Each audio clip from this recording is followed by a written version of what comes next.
I'm sure by now that y'all know about a certain someone talking about my eyelashes.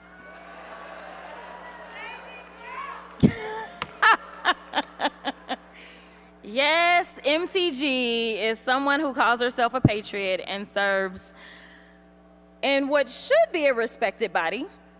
But, you know, she wanted to take shots at my personal appearance rather than focus on the subject matter at hand in a recent committee hearing. So let me just say this. Her utter disrespect towards myself, my colleagues, and quite frankly, our country is distasteful and adds nothing to our democracy. Now, I know that the former First Lady, Michelle Obama, who we all love, that's right, said when they go low, we go high. However,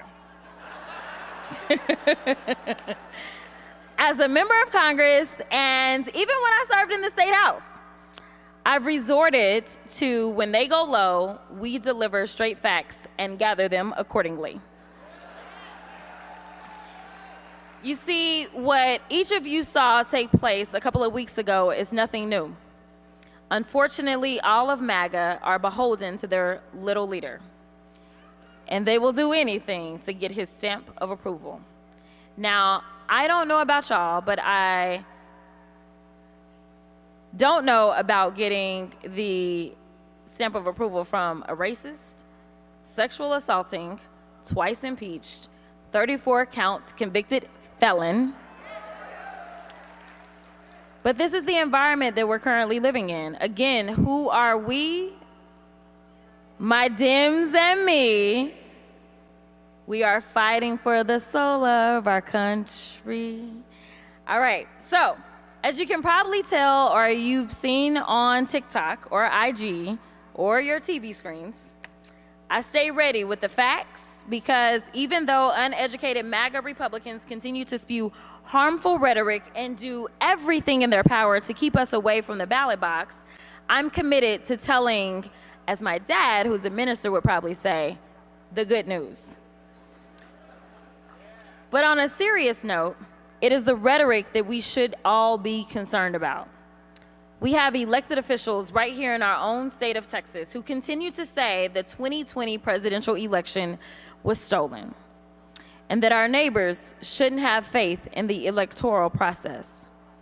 We have a former president who encouraged and fueled extremists as they stormed our nation's capital, or as I refer to it, the People's House, on January 6th. Lawmakers who don't have a uterus saying what a woman can do or can't do with her own body.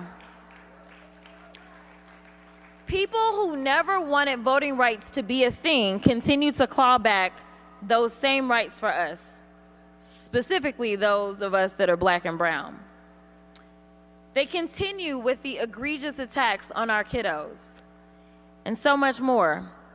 The fate of our neighborhoods, state, country, and quite frankly, in the world, it's in our hands. Again, who are we? My Dems and me, y'all catching on. We are fighting for the soul of our country.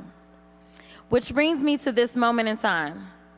Listen, y'all, we are currently standing at a crossroads in this country, and in the words of Amanda Gorman, presidential poet laureate, for there is always light if we're only brave enough to see it, if we're only brave enough to be it.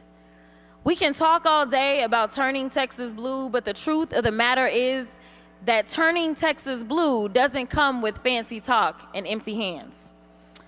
We have to train people. We have to ask people to run for office. We have to organize. We have to knock doors.